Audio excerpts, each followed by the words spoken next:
Dejar los participantes. Si no, si no tienen la cámara encendida, ya no se ven. Sí. Ya, muchas gracias. Hola, buenas tardes.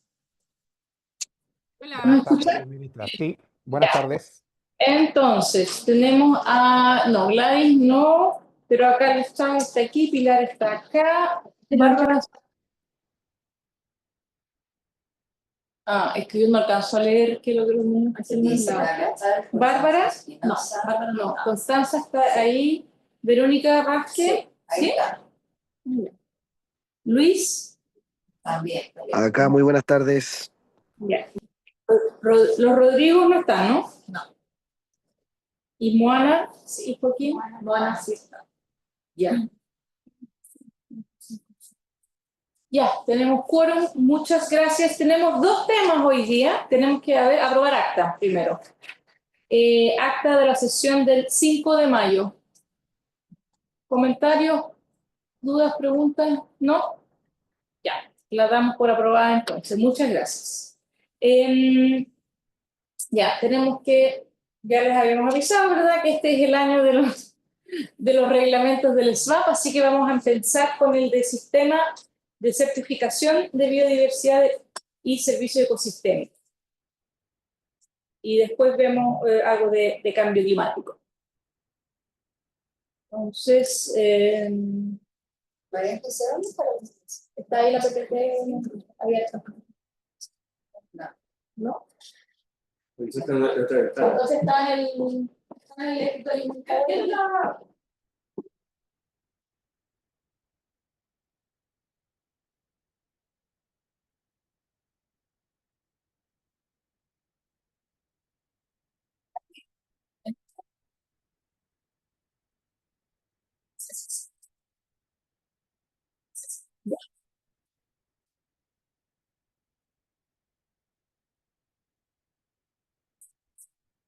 ¿Sí ese? No, esa no. Es que es la otra que dice de la otra versión. Sí.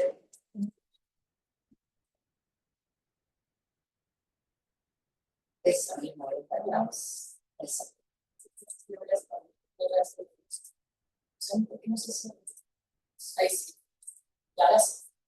La voy a compartir.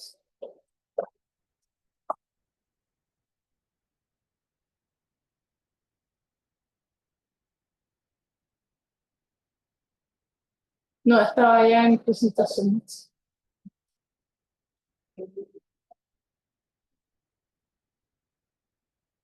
¿Tienes dos? ¿Estás segura que abriste la correcta? Porque eran dos que eran iguales. Por lo menos la primera lámina. Okay. Hola. Ven la presentación en pantalla completa, ¿cierto? Ya, perfecto. ¿Empezamos? Dale, Vance. Bueno, el sistema de certificación es uno de los instrumentos económicos que se enmarca en la ley 21.600, que es la ley que crea el Servicio de Biodiversidad y Áreas Protegidas, el SBAP. Estos son parte de el artículo 51 de la ley, que se incluye en el párrafo de los instrumentos económicos, donde estos instrumentos económicos se proponen como mecanismos voluntarios, ¿ya? Entonces parten desde esa base.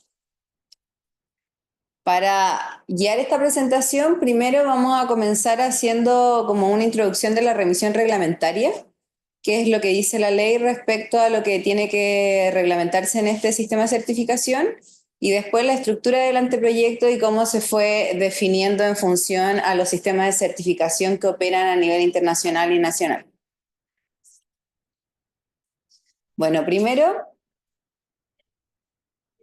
para entregar un poco más de información, que esto está literal desde el artículo 51 de la ley, primero, dice que se debe crear el sistema de certificación de biodiversidad y servicios ecosistémicos, el cual está destinado a certificar o reconocer certificados a actividades, prácticas y sitios. Entonces, por lo tanto, este sistema de certificación tiene, por así entenderlo, dos roles, que uno es la certificación como tal y el otro está en principio enmarcado por la homologación, para estas tres tipologías que van a ser las actividades, prácticas y sitios.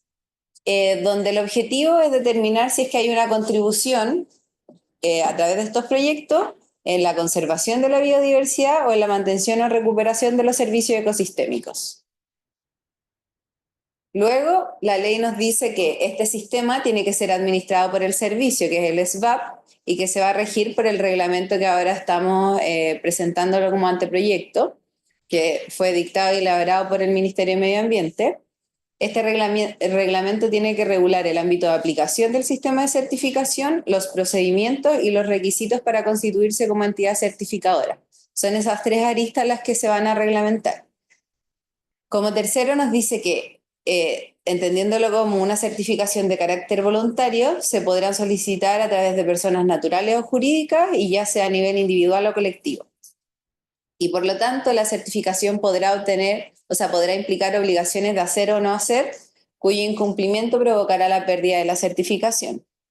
Entonces, en base a eso, comenzamos a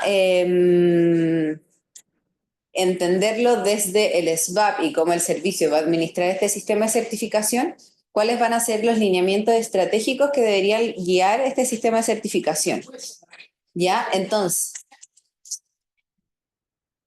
no sé cómo ocultar esto. Lo dice Luis Julián. Ah, aquí, ya. Porque esto no sé cómo subirlo. Ya.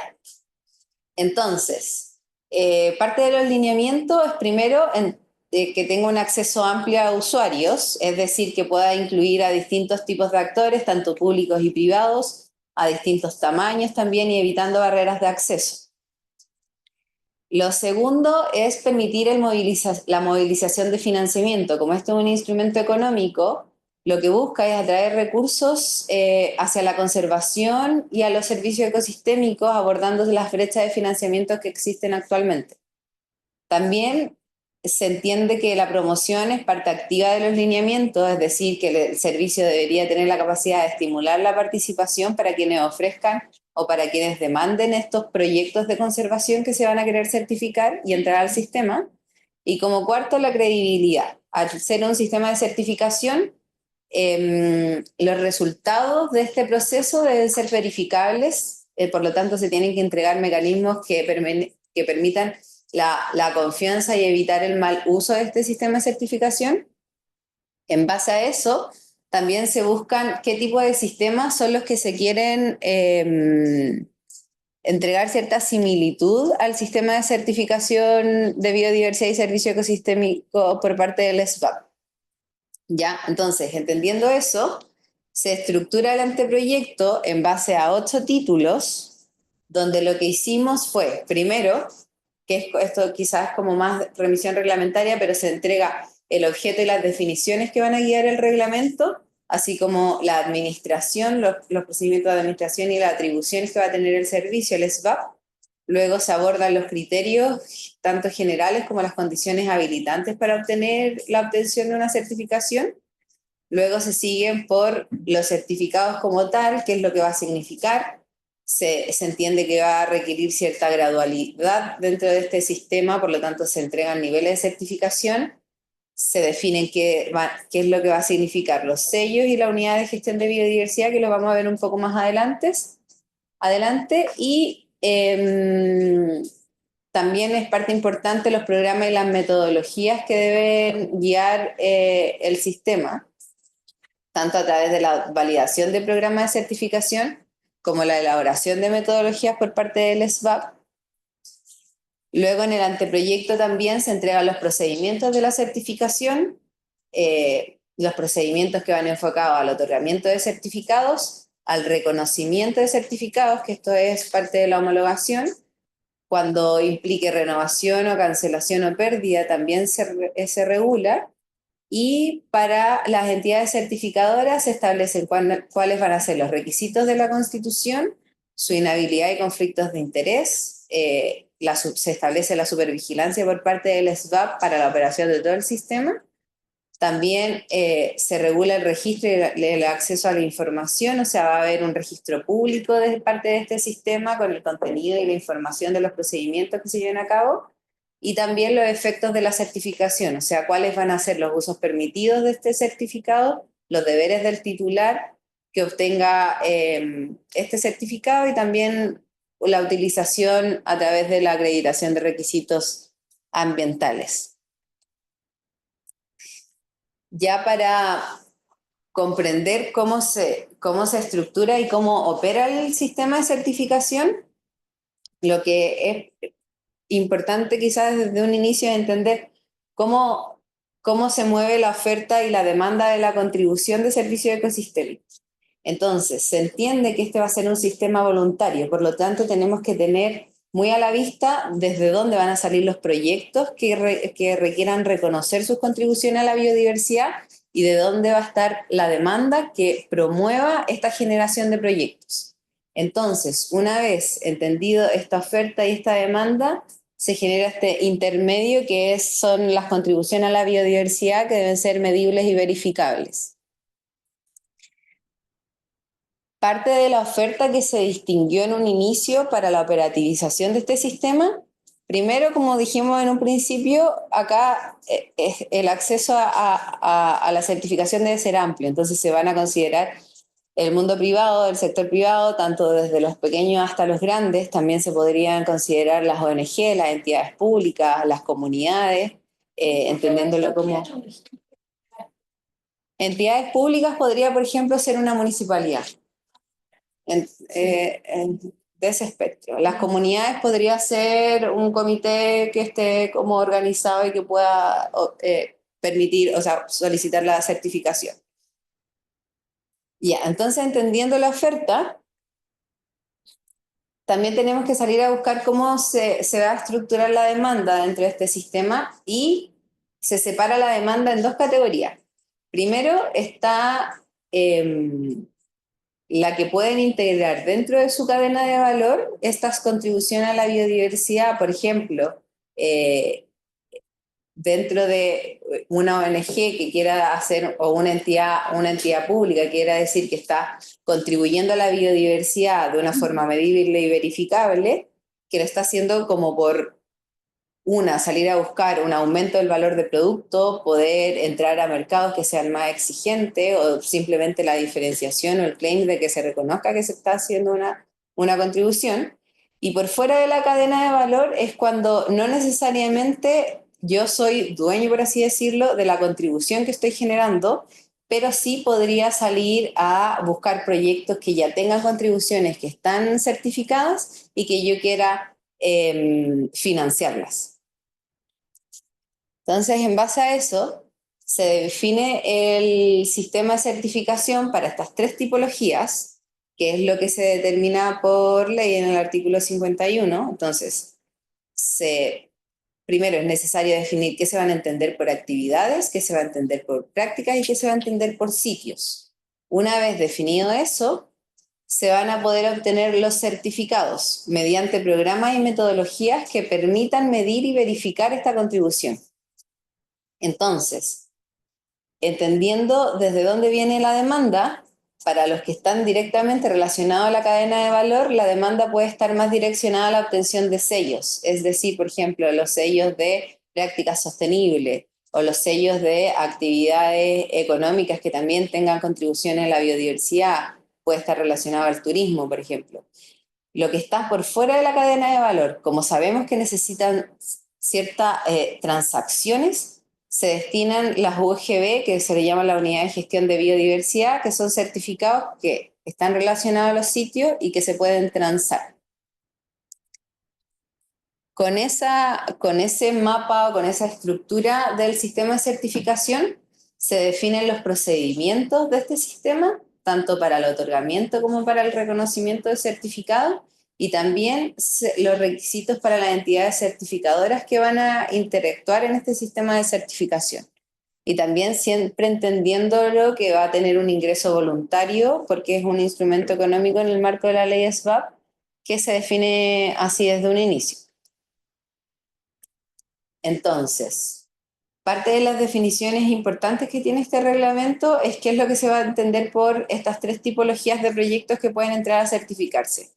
Entonces, primero están las actividades que se van a entender como procesos productivos y no productivos, que se integran en distintos sectores económicos y que comprenden un conjunto de prácticas a lo largo de todo su ciclo, pudiendo integrar desde la producción de bienes y servicios hasta la comercialización de los mismos y en caso de que corresponda a su disposición final. Para la práctica, se van a entender como acciones aplicadas a actividades o sitios, ya sea dentro o fuera de procesos productivos que contribuyen a la conservación de la biodiversidad y a la mantención o recuperación de los servicios ecosistémicos. Y para el caso de los sitios, se van a entender como los espacios geográficos delimitados y específicos, ya sean en ecosistemas terrestre, acuático, marino, costero, continental, que son susceptibles de contribuir a la conservación de la biodiversidad y a la mantención o recuperación de los servicios ecosistémicos. Esas van a ser las 3 tipologías de proyectos que podrían entrar. Ahora, como les comenté en la diapo anterior, donde estaba el esquema de este sistema, ¿cierto? Se hace una diferencia para los certificados que podrían derivar en sellos y para los certificados que podrían derivar en unidades de gestión de biodiversidad. Entonces voy a partir explicando qué es lo que se va a entender por sello dentro de este sistema. Entonces, lo que busca es que sea un distintivo que acredite que una actividad, una práctica o un sitio haya sido certificado por su contribución a la conservación de biodiversidad y a la mantención o recuperación de estos servicios ecosistémicos. El sello podría adoptar una fórmula de rótulo, etiqueta o timbre y estar asociado a un producto o servicio derivado de esta actividad, práctica o sitio que se vaya a certificar. Su aplicación va hacia estos 3 tipos que ya hemos mencionado harto, que son las actividades, prácticas y sitios, y lo que buscan es medir y verificar cuál va a ser la contribución de estas actividades, ¿ya? Para determinar esa contribución es que se vio necesario también dentro de este reglamento definir que el sistema de certificación podría tener niveles. Es decir, se podría entender que se partiría con un nivel de certificación que sea más bien en un estado inicial, con una contribución de carácter menor, pero que podría ir avanzando este sistema de certificación o las contribuciones de las prácticas que se están certificando hacia algo progresivo, o sea, mayor. Es decir, la gradualidad de la certificación podría tener un nivel básico, un nivel medio y un nivel alto. Eso se lo dejamos como atribución para que lo determinara el mismo SBAP, que es lo que va a entender por cada nivel de certificación, pero también se explicitaron los deberes del uso del sello, que es parte de la exhibición y uso del certificado, que se podría realizar únicamente respecto al objeto que fue certificado y durante el periodo de vigencia de este sello. ¿Ya? Aquí como ejemplo de lo que podría derivar un sello en función a una práctica, porque es cierto que vamos a tener 3 tipologías, entonces podría estar el sello aplicado a las 3, pero llevándolo a una práctica podría estar relacionado a la agricultura sostenible, ya sea por control natural de plaga o por no uso de plaguicidas, sea una contribución al control biológico, a la reducción de presiones sobre ecosistemas o especies, a la prevención de degradación del suelo del agua. Entonces se establece una contribución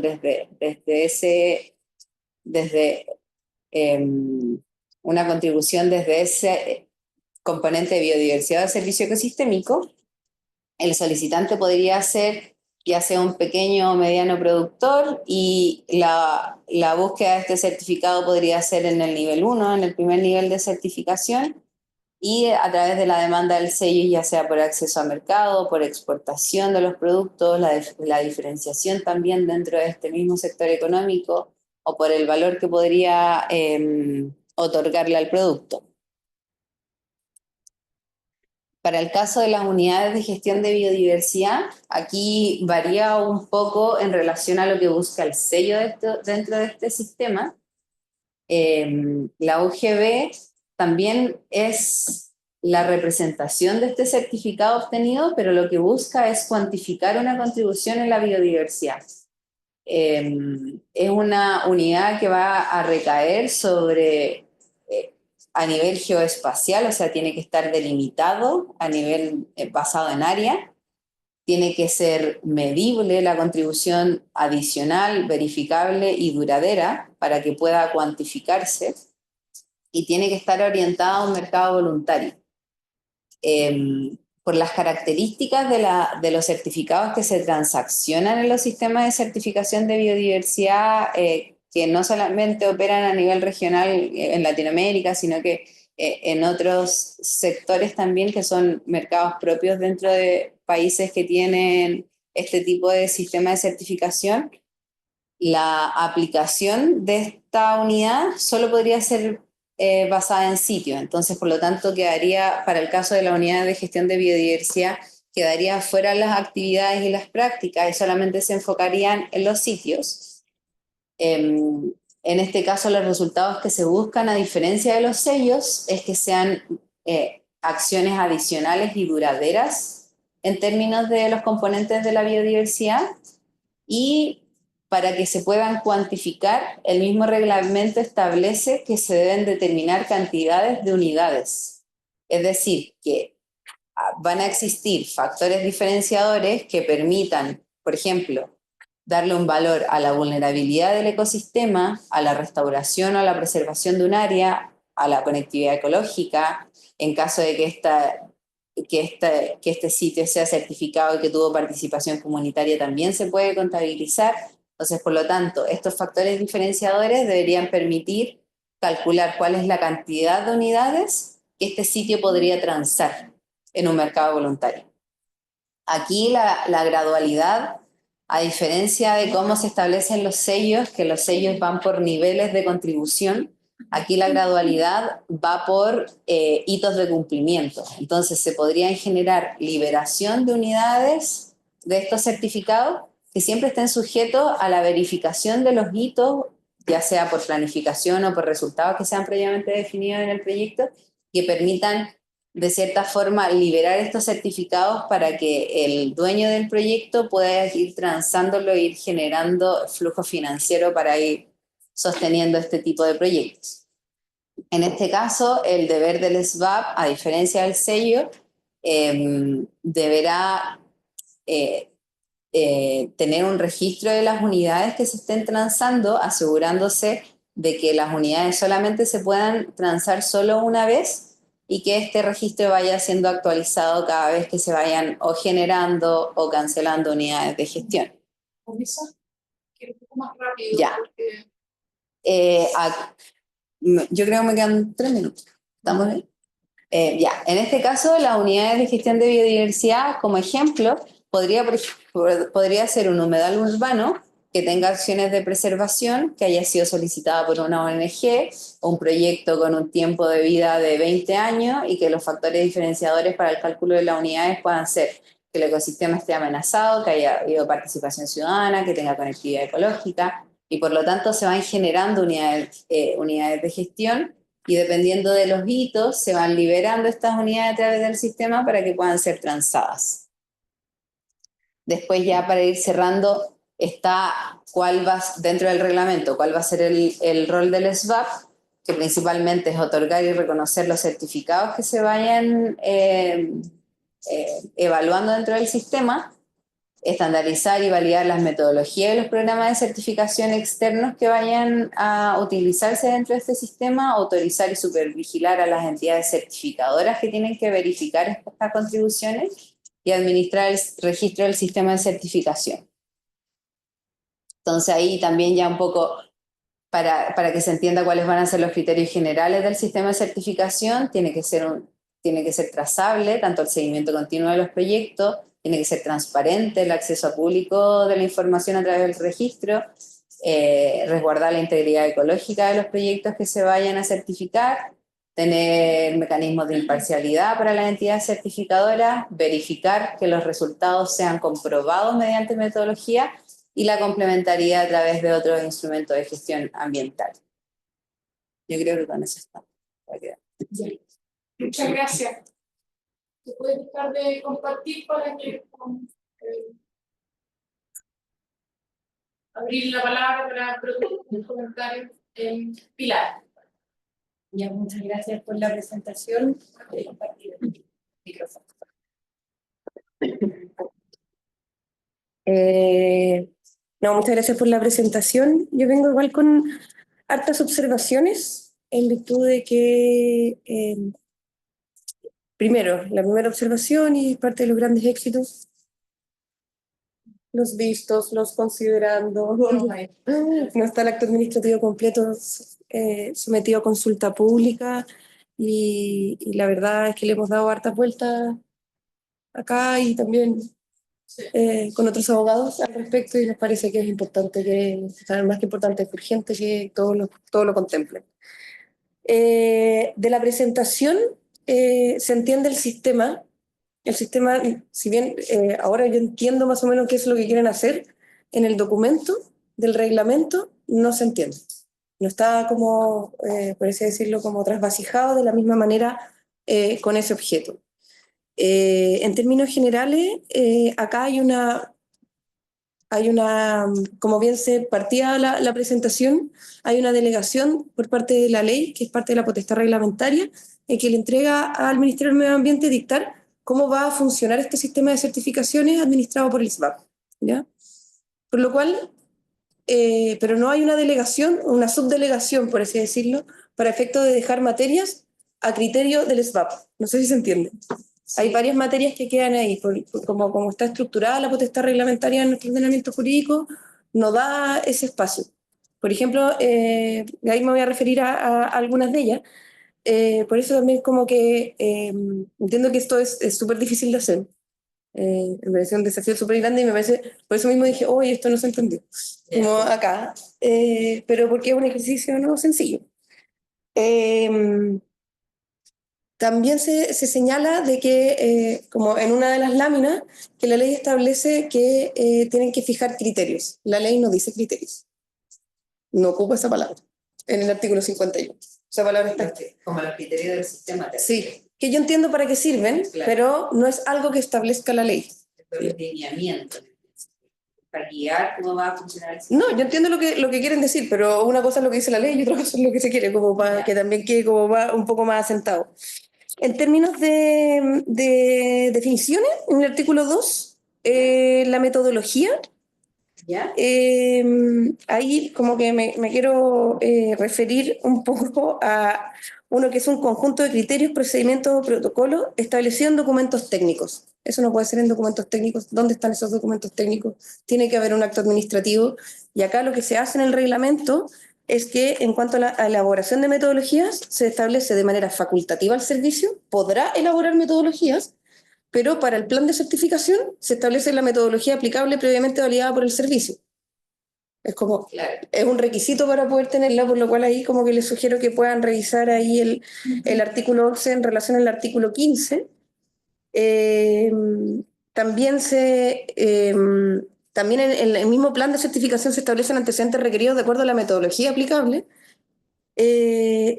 Y por lo mismo como que tiene que quedar un poco más robusto es cómo se van a hacer estas metodologías, cómo yo puedo como, por así decirlo, como mirándolo desde el otro lado, cómo yo podría impugnar una metodología, como la revisión que nosotros hacemos desde ese lado, como podemos no estar de acuerdo y podemos hacer ese procedimiento y acá se está dejando al arbitrio y sin el acto administrativo requerido para eso. Eso es como por un lado, hay una definición que les sugiero que puedan revisar, que es la de solicitante. Esto es como, que dice persona natural o jurídica, individual o colectiva. Las personas jurídicas, es como que es una agrupación de personas o puede ser una sola persona y todo. El individual y colectivo está un poquito de más como para que lo revisen ahí, pero es una cosa, no va a matar a nadie que quede ahí, pero creo que no queda bien. Bueno, lo de los criterios en el artículo 4, estar como de repente revisar de dónde viene esa el facultad. concepto de criterio, ¿cierto? O como la facultad para dictar criterios. Ya. Como de dónde van por eso también es muy importante los considerando de los actos administrativos a la hora de poder revisarlos. Lo otro, en cuanto al artículo 5, habla de condiciones habilitantes para la obtención de una certificación. Y se habla en términos negativos. Se parte así. No podrán ser objeto de certificación los proyectos y se hace un listado. ¿Cuáles son las condiciones habilitantes? Como no entiendo el título como desde negaciones, como todo lo que no es, como todo lo demás sí puede ser. Entonces ahí también queda como para que se puedan revisar esa parte. Dentro de lo que no es, dice que generen la conversión de ecosistemas hacia usos intensivos o productivos, salvo que garanticen la conservación de la biodiversidad y los servicios ecosistémicos. Ahí mi pregunta es, ¿cómo se determina eso? Tampoco queda establecido cómo se determina eso. En cuanto al artículo 6 sobre los certificados, no, como que queda rara se entiende después, por así decirlo, pero queda mal explicado quién emite el certificado, cuál es el rol de la certificadora y cuál es el rol del SBAP. Pareciera que son dos tipos de certificados que lo puede pedir el SBAP de oficio, como que quedó ahí una redacción un poco confusa. El 6, sí. En el Sí, no, tranquilo. La redacción confusa es respecto a quién emite. Claro, después cómo se establece todo el procedimiento, acá no se distingue bien el rol de la certificadora y del SBAP. Ya. Pero acá como que se define qué es el certificado, entonces Ya. como... ¿De quién es el acto administrativo de emitir el documento? Claro, y de quién es la iniciativa, quién lo solicita, Sí, cuál es el rol de cada uno, como Ya. que de repente quizás ahí haya que hacer un... Dejarlo más. Sí, que quede un poco más ordenado. En cuanto a los niveles de certificación, en el artículo 7, ¿Ya? que entendí que estaban vinculados al sello, y ahí no se distingue que son del sello. Dice, las certificaciones se podrán estructurar. También es facultativo, tampoco dice cómo se hace, se deja también el arbitrio como cualquiera, como que no hay una subdelegación en la ley a esa actividad. Entonces también, también una sugerencia, también si están como pensando como en tema de niveles de certificación, también podría ser como de magnitud, rubro, no es lo mismo, no sé, lo que podría hacer una persona con un camping como con una industria, como de repente como, no sé si eso apunta también al tema de los niveles, quizás yo estoy ahí un poco... apunta. Entonces ahí como, pero también incluir el tema de que se refiere al sello y no a la UGB, como que... ¿cómo se llama? Perdón. En cuanto a... Me queda una sola. ¿Ya? En cuanto a la vigencia del plan de certificación, hay una sugerencia. Sí, en el artículo 19. ¿Qué pasa si dentro de, como es, queda bastante abierto las posibilidades que se pueden hacer, que me parece bien, que para que no quede tan inflexible, también puede ser que se requieran permisos. Y ahí hay una concatenación de permisos y de caducidades. Entonces les sugiero que ojalá quede como el último eslabón en temas de caducidad el tema de la certificación, porque le puede caducar la certificación porque está esperando, no sé, un permiso del MinSal, no sé, cualquier cosa. Entonces, como... y la otra duda es cómo se vincula con otros sistemas de certificación esto, como para qué para qué un privado, por ejemplo, pensando desde un privado, para qué va a certificarse. Más allá de un tema reputacional y todo, pero pensando también a una escala más chiquitita, no sé, el que cultiva, no sé, vegetales, verduras orgánicas. Como que uno siempre que se acerca como a esa góndola del supermercado dice, ¿será verdad? ¿Será realmente orgánico? Como cuál es el peso que tiene eso para que puedan como... Y también con otro tipo de certificaciones, como no sé, desde Cernatur, taxonomía, como dentro de otros, como del sistema de certificaciones. Nosotros en el rubro de la construcción tenemos como experiencia en temas de certificación de vivienda sustentable y de muchos sistemas que no están como tan reglados, más allá de la calificación energética ahora, que hace un mundo muy disperso.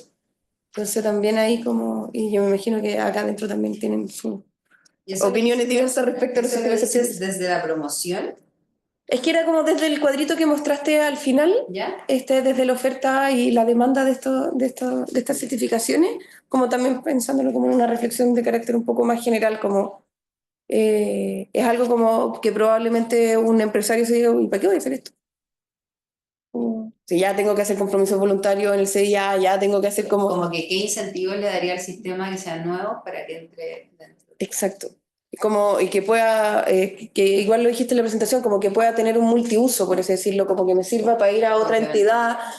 ¿Cómo se lo va a tomar? Por ejemplo, que yo llegue a una certificación con un proyecto a evaluación ambiental. ¿Cómo cabe eso dentro de la evaluación ambiental? que también tiene un sistema normativo bastante estricto. Entonces, como para que tenga un peso y no duplicar.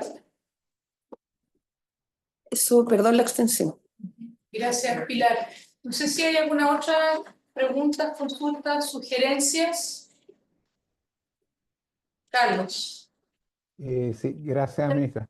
Sí, buenas tardes. Gracias por la presentación. Yo quisiera preguntar como de una perspectiva un poco más práctica, ¿no? De cómo ven ustedes que va a funcionar el sistema. Entiendo que el servicio sería como la unidad que va a certificar a los certificadores, ¿verdad? Eso sería como la idea, y estos serían certificadores privados. Eso es lo que yo entendía acá, digamos. Entonces, me gustaría, si pueden describir un poco de qué tamaño, de qué escala estamos hablando en esta nueva industria de certificación de biodiversidad. Estamos hablando ¿tienen ustedes alguna idea de la demanda esperada al inicio de la implementación del sistema, de cuántos certificadores van a operar? Y bueno, y me imagino, y esta es como mi segunda inquietud relacionada con esto, esto va a generar una demanda de procesos administrativos en el SBAP. Y entonces, quiero saber si ustedes tienen alguna idea de cuál es esa demanda, quién va a ejecutar esas tareas, digamos, de cuál es el costo de hacerlo, y quién va a pagar ese costo, quién va a financiar el sistema de certificación.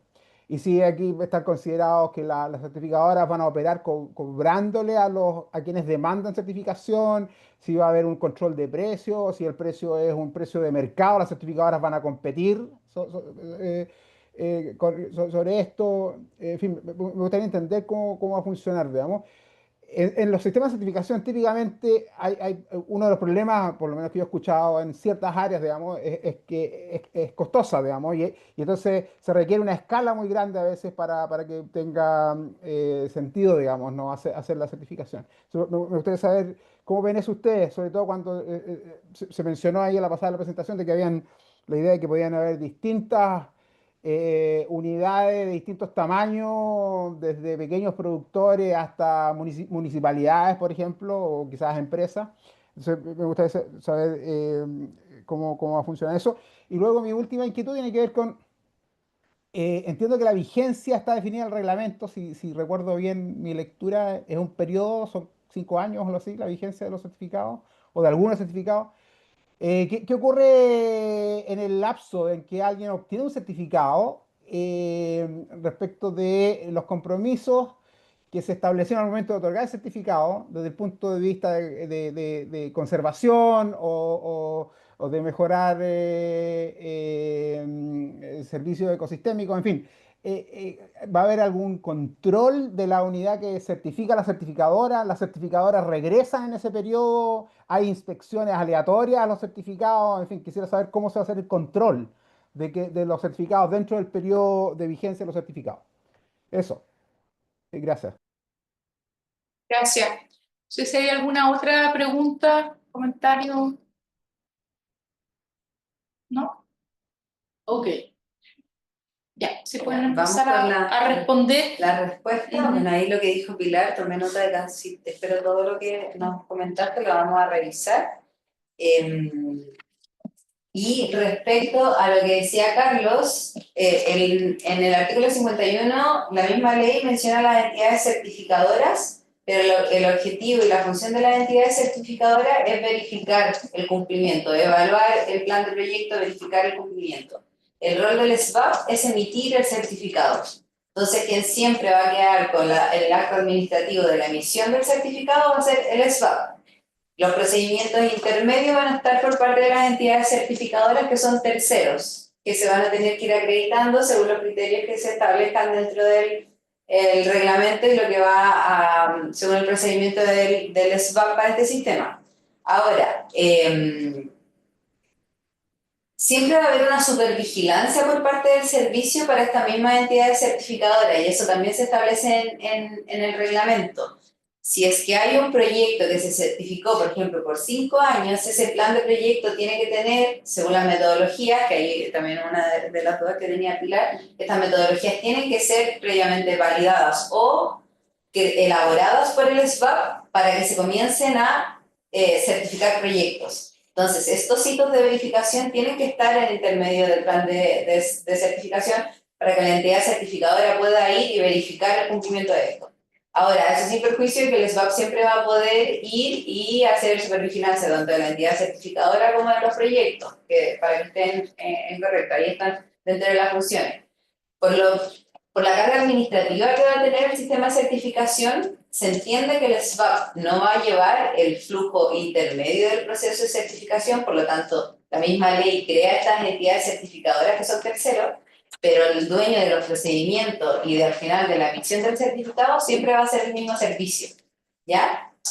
Ahora, también, pues por lo mismo, porque dentro de los lineamientos del sistema de certificación se establece que tiene que tener un acceso amplio usuario, entonces la creación de la entidad certificadora va a ser fundamental para que los proyectos puedan comenzar a evaluarse, pero también en el artículo 27 se establecen incentivos para proyectos de menor escala, y ahí le dejamos la atribución al SBAP para que pueda certificar proyectos, ya sea de comunidades locales o pequeños propietarios, dispuestos en el artículo 50 de la misma ley del SBAP, y dice estos incentivos podrán constituir en la evaluación directa por parte del servicio o la autorización de personas naturales o jurídicas u otras entidades destinadas a esta evaluación y verificación, para disminuir las brechas de las entidades certificadoras, porque esto ya van a ser entidades privadas que van a estar a cargo de la evaluación del proyecto y de la verificación del cumplimiento.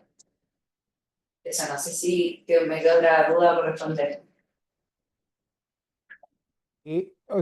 Muchas gracias. No, solamente sobre el costo, el costo de certificarse. ¿Quién va a pagar? ¿Cuánto cuesta la certificación? Si tiene alguna idea de eso y de la demanda que van a enfrentar. Sí, bueno, este es un sistema voluntario, entonces parte de los desafíos del sistema es entregar incentivo o promocionar el mismo sistema por parte del SBAP para que se vaya generando esta demanda. Ahora, los costos para la certificación de proyectos que no vayan a pasar por los procedimientos simplificados que mencioné recién, siempre van a ser por parte del titular del proyecto. Ahora ahí los costos van a determinar si es que van a ser proyectos de menor escala, de mayor escala, si van a, me imagino que van a variar, si es que van a diferenciarse por sello, por la unidad de gestión de biodiversidad, entonces ya es una variable que se va a ir desarrollando a medida que el propio sistema también entre en operación. Bien, gracias. Quizá un comentario general, ya no recuerdo si lo vimos acá, yo creo que no con ustedes, pero de alguna manera el país está dando una estructura de certificados, yo diría tanto el SBAP como la Ley Marco Cambio Climático mandata algunas cosas y también la Ley de Impuestos Verdes en su... en la reforma que se le hizo también, ¿verdad? Tenemos entonces la posibilidad de compensar, eso significa que hay un espacio para certificación, dando certificaciones voluntarias de gases de efecto invernadero, climático y porcentaje climático, y también sellos de agua. Así que se va como armando un ecosistema de instrumentos económicos para asegurar de que estos objetivos medioambientales, ya sea en cambio climático como en biodiversidad, vayan avanzando. Entonces tenemos, como yo diría que el país está mirando de que para avanzar en la gestión de los desafíos medioambientales estamos usando como todos los instrumentos a nuestra disposición. Y de esta manera esto viene a complementar algo que es bien interesante, porque efectivamente hoy en día estas cosas ya existen dentro del sistema de evaluación de impacto ambiental, pero ahora esto se puede ordenar de mejor manera y no... Así que estamos bien entusiasmados en realidad con la idea. Y tienen que conversar entre ellos, pero claro, estas son como las bases que se dan. Ahí después vamos a tener que ver cómo incentivamos a que esto se utilice. Pero ahí ya el sistema de compensación del impuesto verde nos puede dar algunas luces que ya, como ya existe, quizás de ver qué cosas habría que incluir después en las guías y en otros mecanismos como para propiciar que efectivamente se utilicen.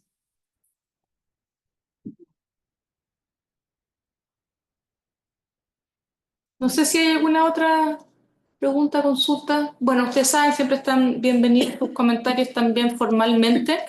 Si tú tuvieras algo por escrito también, ¿hasta cuándo está abierta la consulta? Hasta el 1 de julio. Ya. Lo podemos recibir. Ahí a través de María José, ¿cierto? Sí. Ya. Ok, muchas gracias. Pasamos entonces, gracias al equipo. ¿Les paso? Pasamos al segundo punto, que es un instrumento que está mandatado por la Ley de Marco de Cambio Climático, que es el informe de seguimiento y evaluación de nuestra NDC. Gracias. De equipo, usted se la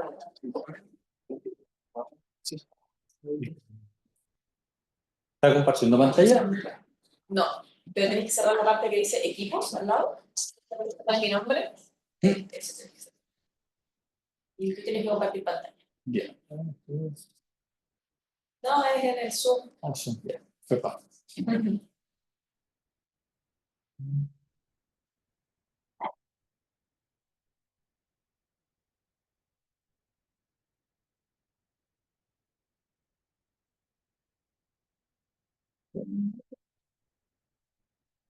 Ya. Hola a todas y todos.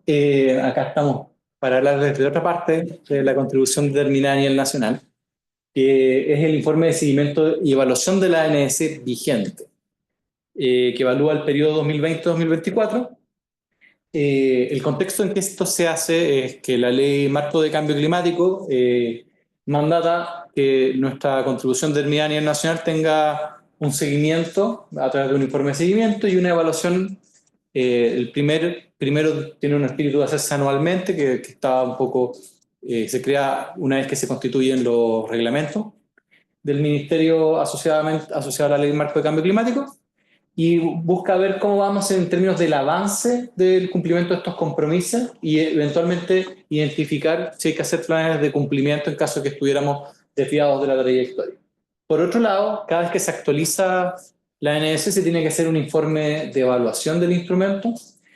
Acá tenemos un trabajo que da cuenta del diagnóstico del instrumento, pero también hace un análisis crítico del desempeño, y la idea es que esto insume el proceso de elaboración de la ANS. Este proceso nosotros lo realizamos a principios de año y un poco hemos estado en este proceso, nos falta el crédito de poder presentárselo formalmente a ustedes como consejo, pero fue un trabajo que partió a principio del año y que realmente, formalmente y informalmente, desde el año pasado. Bueno, como ustedes ya saben bien, le hemos hablado muchas veces de muchas cosas de cambio climático. Chile tiene una historia importante de trabajo en materia de cambio climático, que ha ido en línea con la contribución determinada a nivel nacional, que parte en el marco del Acuerdo de París con la primera contribución determinada a nivel nacional, pero intencional en ese momento, que se presentó a París. Esta fue reformulada el año 2020 con un periodo del 2020 al 2030 de implementación, en línea con lo que mandata el Acuerdo de París y todas las otras partes que cumplieron con este acuerdo. Ahí toma la estructura vigente, que es la que estamos evaluando, donde se trabaja sobre 5 ejes: mitigación, adaptación, integración, medios de implementación, y se incorpora lo que fue en su minuto bastante innovador, el pilar social asociado a la transición justa. Esto reforzado en un fortalecimiento voluntario que hace el país el año 2022, donde se menciona, se había aprobado la Ley Marco de Cambio Climático, que da un contexto de robustez institucional asociado al cumplimiento de nuestra ANS, además de crear nuevos instrumentos, y establece una meta de reducción de metano y fortalece el pilar social, convirtiendo el pilar social de transición socioecológica justa. Y ahora estamos justamente en el proceso de actualizar la NDC 3.0, que se entiende que es la que se presentará en la conferencia de las partes de Cambio Climático 30 en Brasil.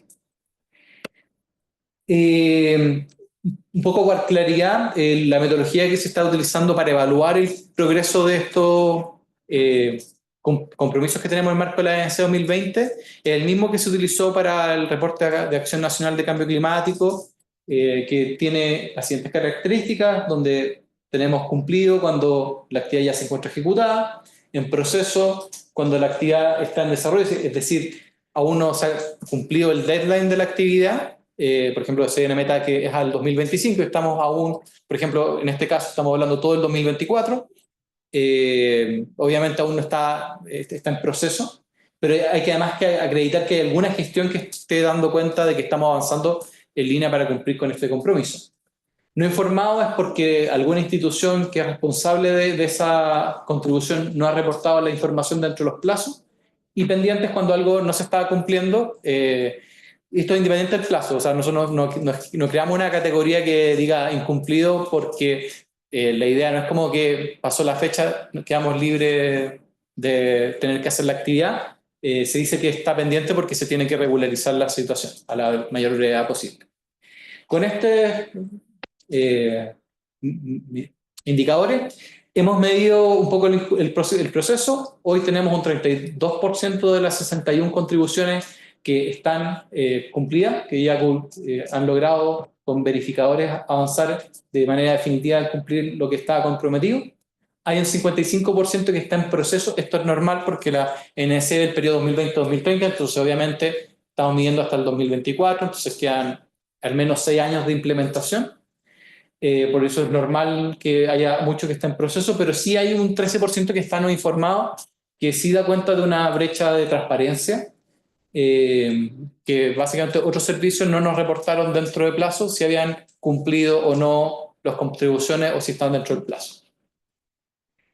Esto es un poquito el panorama más detallado de esto. Tenemos que el pilar social tiene un elemento cumplido y 2 que están en proceso. Mitigación tiene los 3 que están en proceso. Adaptación, que es el que más contribuciones tiene 4 que se encuentran cumplidas, 10 que están en proceso y 7 que no se han informado. Por su parte, integración tiene también una que está no informada, 15 en proceso y 5 que se cumplieron. En medios de implementación tenemos 9 que se han cumplido y 3 que están en proceso. Andrés, solo para confirmar, no hay ninguna pendiente. No. No hay ninguna que decía al 2022 teníamos que tener esto y que no. ¿Qué pasa con las no informadas? ¿Cómo estamos seguros? Ah, bueno, no sabemos. Pero no sabemos, no están informados. O sea, pero puede ser que estén o sea, son post 2024, entonces son en proceso o cumplido, pero en la práctica no nos han reportado, que igual es un problema porque nosotros deberíamos ser capaces de reportar 100% sin problemas de no informar. Acá un poquito el doble clic de las contribuciones no informadas, la mayoría tienen que ver con materias de recursos hídricos, en particular asociados a la elaboración de un indicador a nivel nacional, de estrechez hídrica que teníamos que desarrollar. Como ven, la meta de esa es al 2025, o sea, se puede aún cumplir, pero al momento, o quizás está cumplida, pero no nos reportaron oportunamente.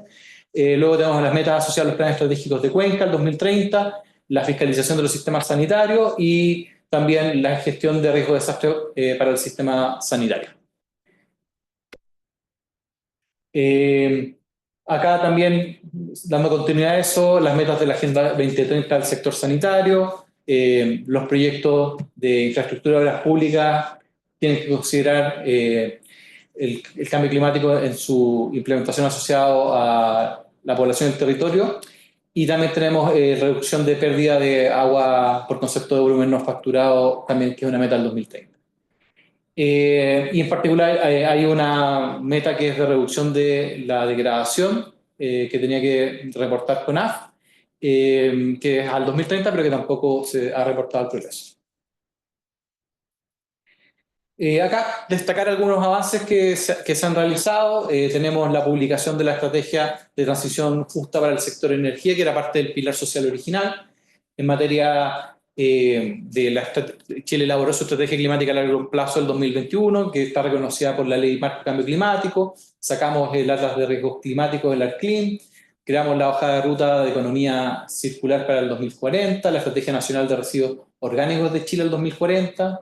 Tenemos la protección de 24 humedales costeros, superando la meta inicial. También se publicó la Estrategia de Desarrollo de Capacidad y Empoderamiento Climático en Chile, la Estrategia de Desarrollo Tecnológico para el Cambio Climático y la Estrategia Financiera frente al Cambio Climático. Otros elementos que están en implementación para mayor claridad, si vieron, están en el proceso todas las metas asociadas a mitigación, y esto es porque las metas de mitigación, la que tiene periodo más cercano es el 2025, entonces recién en el 2026 vamos a poder reportar en qué va esa medida. Pero aquí tenemos tanto las medidas asociadas al PIC de emisión al 2025 como el presupuesto de carbono, la meta de carbono negro y el metano están aún en proceso.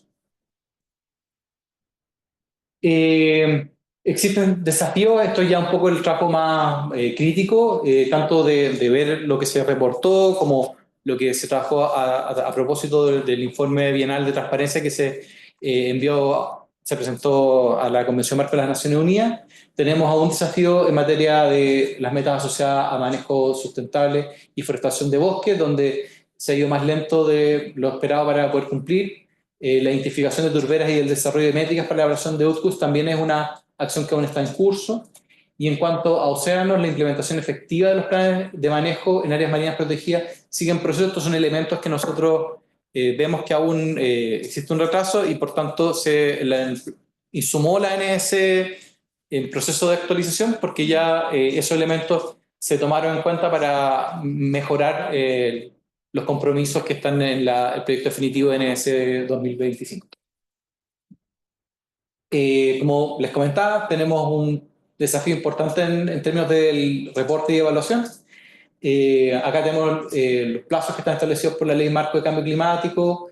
Tuvimos algunos retrasos justamente porque los reglamentos tardaron en estar tomados de razón por parte de Contraloría, es decir, total tramitación, y eso implicó que no podíamos partir formalmente con los procesos asociados al levantamiento de información, y eso generó una parte del retraso. Tenemos brechas de información, existe una falta de acceso a la información en materias críticas, como les mencionaba anteriormente, recursos hídricos, lo que son las medidas asociadas a integración, y esto nos resalta la necesidad de mejorar los sistemas de monitoreo y de reporte.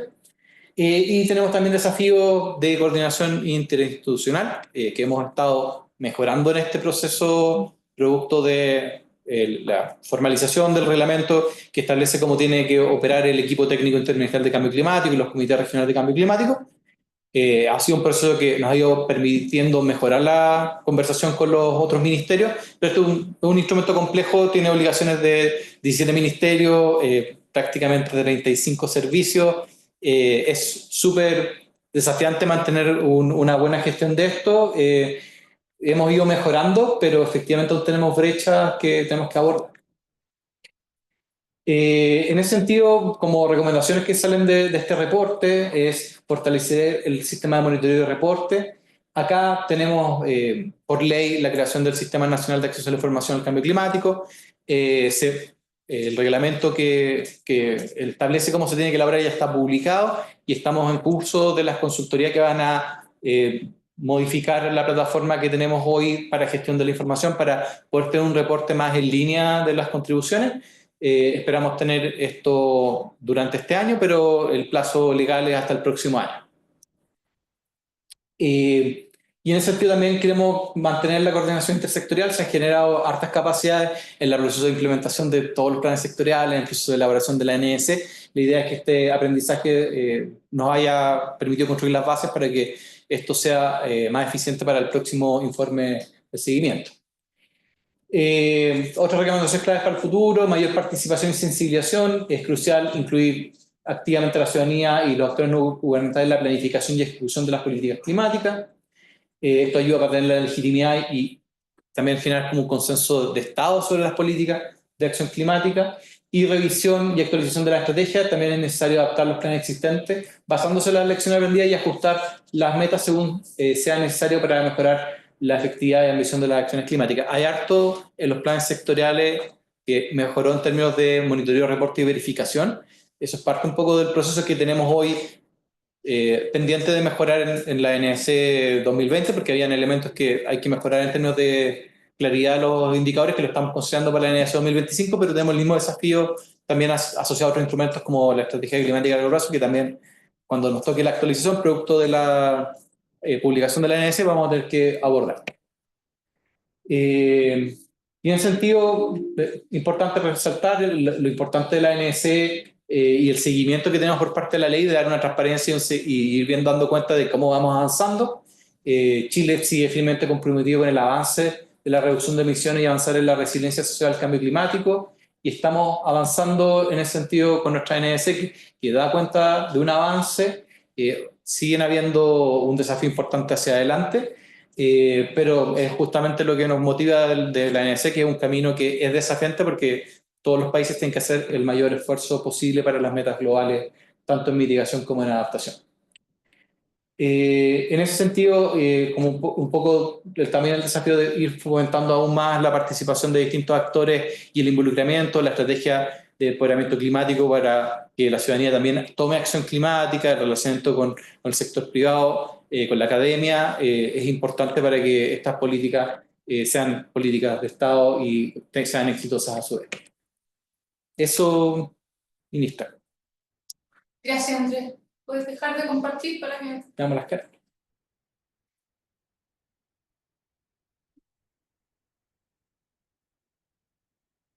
Pilar. Me llamó profundamente la atención de que es como cuando revisamos los planes sectoriales, uno que fue bastante como transversalmente criticado y que después el CR2 también sacó un informe fue el de la DGA. O sea, entiendo que hay que mejorar la relación interinstitucional, que porque probablemente cumplir con todo lo que se cumplió y obtener esos datos puede haber sido muy dramático, pero se cumplió. Y quizás esa mejora también pero tenemos un problema. O sea, nos está generando una merma importante. El mismo ministerio presentó un plan sectorial para el tema de infraestructura que es de la NASA versus uno que era bastante deficiente. Siempre tenemos problemas en discusiones legislativas. Nosotros como gremio también, y en general el sector privado tiene muchas dificultades para obtener los permisos, tienen muchas demoras, es un servicio que quizás está muy sobreexigido. Dios sabrá qué será, pero es como quizás no está, como que está evidentemente mermando como incluso el cumplimiento de compromisos internacionales. Es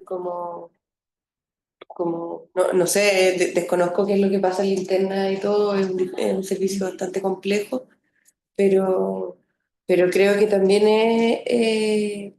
la NDC, tanto por la Ley Marco de Cambio Climático y por los cumplimientos internacionales, creo que podría ser un buen motivo para sentarse como a conversar como seriamente el problema que tiene la DGA. No lo digo solamente del sector privado, que tenemos dificultades con ello, sino que como que está girando por todos lados, como, y por eso también como decir como que está completamente, como que estamos cumpliendo con la NDC, quizás hay que sincerar que hay un 13% que desconocemos si estamos cumpliendo, y de las materias que son, igual sabemos que no están cumpliendo.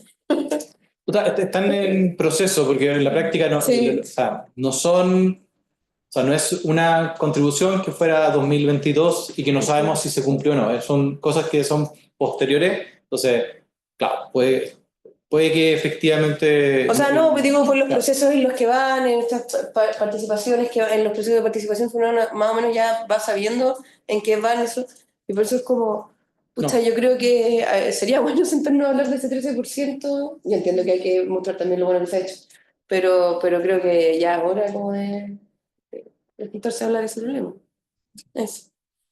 Gracias, Pilar. Carlos. Sí, gracias, Mitra. Gracias por la presentación. Yo quería hacer un par de comentarios y preguntas, un par de preguntas. Comentario general que tengo es que yo valoro positivamente la instancia de generar un informe de seguimiento, ¿no? En un plan y en un compromiso nacional que es de una década. Me parece que es muy positivo hacer una mirada de cómo se avanza. y hacerlo así con estos protocolos, ¿no? De manera transparente, en fin, digamos, y de manera abierta. Entonces, quería mencionar eso, ¿no? Que me parece positivo. Ahora, tengo la preocupación, digamos, sobre lo siguiente. En la distribución de evaluación de cumplimiento, digamos, o de avances, este 55% que está en proceso, claro, puede ser una noticia positiva, porque está en proceso. La pregunta es si sabemos algo de qué tan a tiempo está ese proceso, digamos, es un proceso que lo tenemos que mirar de manera optimista en función del espacio temporal en que se inscribe estos compromisos. ¿Es posible tener alguna idea sobre eso? Esa es una primera cuestión, digamos. El 13% de no informado me llama la atención. Pensaba yo, ¿no? Si yo no informo y debo informar y no reporto, a mí me pasan cosas, digamos, ¿no? Y me interesa saber si hay un mecanismo contemplado en la legislación sobre como enforcement de esto, ¿no? O sea, o es el reporte es voluntario aquí, digamos. Presumo que no, digamos, pero me gustaría saber, digamos, si hay alguna consecuencia. En fin, porque estas son cuestiones como compromisos y deberes institucionales. Me parece que sería bueno saber qué es lo que ocurre ahí. Y por último, quisiera mencionar sobre las recomendaciones, ¿no? Se plantean recomendaciones, y 3, 4, 5 ítems de recomendaciones, y la pregunta que tengo es si hay instrumentos para ejecutar esas recomendaciones, o sea, en qué consiste, que si yo, vamos a mejorar la coordinación, necesitamos que mejorar la coordinación institucional. Bueno, ¿cuáles son las herramientas para mejorar la coordinación institucional? Porque presumo que no es solamente una declaración de que necesitamos mejorar la coordinación institucional, ¿no? Y lo mismo para el fortalecimiento de monitoreo, reporte, etcétera, etcétera. Entonces, si se puede escribir un poco acciones concretas, específicas que van a contribuir a implementar estas recomendaciones. Gracias. No sé si hay alguna otra pregunta, comentario. Sí, Constanza. Sí, no encontraba el botoncito. Muchas gracias por la presentación. Me quedan algunas dudas más que nada como a nivel general, cómo va a funcionar el tema de las NDC, que las traspaso también que hemos recibido de otras personas. También en vista de que está en consulta pública y como estamos en este proceso de anteproyecto, cómo estos atrasos en esta revisión de cómo va el avance va a interferir también en el cumplimiento de las siguientes etapas para todo este proceso de la GNC y también si de alguna manera estos retrasos tienen que ver o se ven afectados también con el proceso un poco político que atravesamos durante este año, que sí tiene que ver, ¿cierto?, con una renovación de gobierno, si influye eso también en ese proceso, cómo va a interferir. Eso me gustaría más que nada saber. Gracias. Claro. Bueno, gracias por los comentarios. En primer lugar, bueno, el 55% que está en proceso tiene avances, pero siguen siendo desafíos importantes. Por ejemplo, no sé, si vemos lo que más esperaba que bajara sus emisiones en el presupuesto de carbono era el sector eléctrico. Es efectivamente el sector que más ha bajado en la realidad. O sea, hoy emitimos la mitad de lo que se emitía hace 10 años, produciendo más energía que la que se producía hace 10 años. Eso es un avance importante, pero obviamente al mismo tiempo tenemos otros desafíos, como por ejemplo el aumento del parque vehicular, que tiene una tendencia al aumento, que igual se esperaba que ocurriese eso, pero estas dos tensiones son un desafío porque desde el 2022 el principal sector de emisiones pasó a ser el sector transporte versus el sector eléctrico, y eso nos deja un desafío porque necesitamos que bajen todas las emisiones y tenemos que llegar a un nivel de emisiones de 95 desde un nivel actual de en torno, o sea, el 2022 era de 111 millones. Entonces tenemos que aún bajar más o menos un 15% las emisiones en los próximos 6 años. Y si bien en un sector que el principal sector de emisiones es donde más hemos bajado, obviamente aún nos queda camino por recorrer. Entonces, para mí da cuenta de un proceso desafiante. O sea, no es sencillo. En otras materias sí tenemos un riesgo que va en dirección contraria, por ejemplo, la reducción del riesgo asociado a incendios forestales, que tiene que ver con la disminución de la degradación de los bosques. Se estableció una línea base 2001-2013 y se esperaba bajar un 25% la degradación en relación a ese periodo, pero justamente en los últimos años hemos tenido mega incendios forestales, entonces eso hoy es una brecha que, si bien se han tomado acciones y se ha mejorado la gestión, vamos a ver los resultados que tenemos que revertir esa tendencia hacia el 2030. Entonces sigue siendo un desafío importante. Entonces yo creo que nosotros a veces somos un poquito, nos cuesta ver lo bueno y en el tema de cambio climático yo me siento particularmente responsable de transmitir un poco las buenas noticias, y yo creo que sí hay avances súper importantes. Está el proyecto Más Bosque, que ha permitido aumentar el manejo forestal sostenible y la reforestación, ha favorecido a más de 800 pequeños propietarios con más de 40.000 hectáreas restauradas. Eso son como acciones importantes, el avance del transporte público eléctrico, el avance también que se ha hecho mejor de los riesgos sanitarios. Hay avances, pero obviamente Chile se comprometió con ambición a una meta difícil y nos queda mucho camino por recorrer. En términos de cómo vamos mejorando, nosotros lo implementamos más o menos de manera directa. Nosotros, en términos de las cosas que tenían poca reportabilidad, las mejoramos en nuestra observación a los proyectos definitivos de los planes sectoriales. Se incorporaron también en la nueva proyecto definitivo de NDC. Hay un poquito de constancia, para claridad. Ya terminó la consulta pública, no estamos en anteproyecto, estamos en proyecto definitivo, y bueno, mañana se presenta el Consejo de Ministros. Entonces, de ahí viene el proceso de firma por parte de los ministros y del presidente de la República para luego ingresar a Contraloría. Entonces, hay algunos elementos que básicamente nosotros tenemos una NDC que está regulada por ley, que nos hace que nuestro proceso de elaboración de la NDC sea más largo que el que tienen otros países. Otros países pueden actualizar la NDC en el extremo de un mes al otro y publicarlo y estar listo. Nosotros necesitamos que el documento pase por una serie de pasos, los cuales hemos cumplido, y además tiene que tomar razón por parte de Contraloría, y una vez que eso ocurre nosotros podemos comunicarlo. Pero básicamente el documento, en términos de lo técnico y lo político, debiera estar aprobado mañana. Incluso dedos igual. Entonces eso no debiera haber retraso. Fue un desafío implementarlo. Nos tocó hacer esto en paralelo con 14 planes sectoriales, que es un desafío que no le tocó a otras administraciones que tenían que trabajar solo en un instrumento, y eso ha sido difícil para todo el sector que está trabajando en esto, pero estamos llegando a puerto. Oye, quizás, Andrés, yo creo que, primero que nada, les agradezco la reflexión que justamente ustedes pueden hacer, porque como todos estos instrumentos han pasado por ustedes, efectivamente esta reflexión de que, parece que hay un problema con agua en Chile y con la institución principal, pero no es la única que está a cargo de eso, porque es la CIS, es la DGA, y por lo tanto, en el fondo, el MOP, el EDOH, que evidente, ¿verdad? Que evidente que hay un problema. Yo diría que eso es bueno. Recordemos que este informe de seguimiento es anual. Así que esperamos que el próximo año, un poco antes, ahora lo hicimos en conjunto porque venía el de seguimiento y el de evaluación para la NDC en conjunto. En fin, estamos en una etapa de ajuste.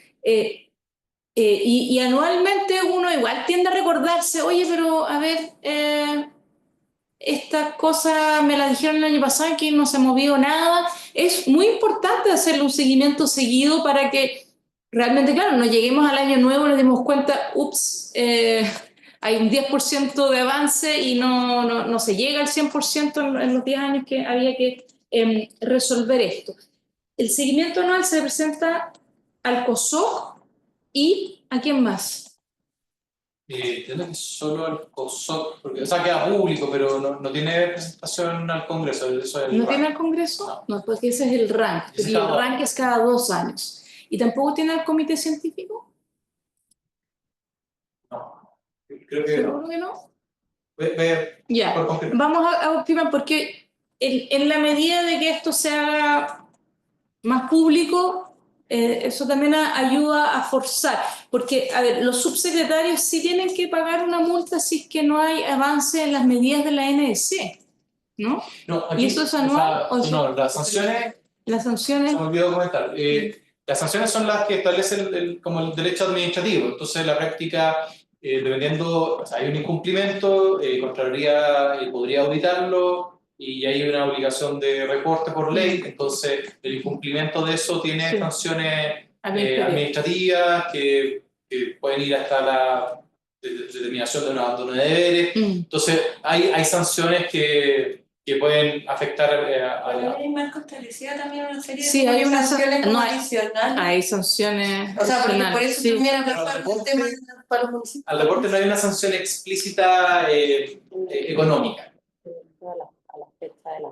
Pero ¿cuál era el reporte, la que sí tiene una sanción económica? Es la elaboración de los instrumentos. En la elaboración.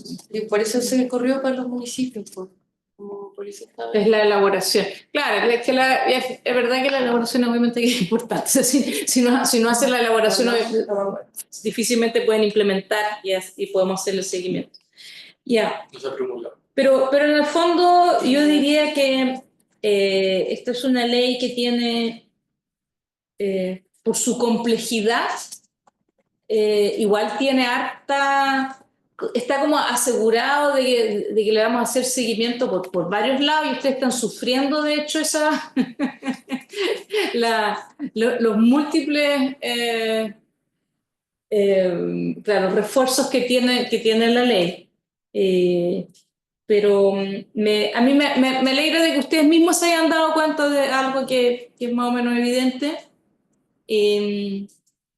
Y yo creo que claro, bueno, hay que hablar ahí con la ministra y tener una conversación un poco más estratégica de qué hacemos.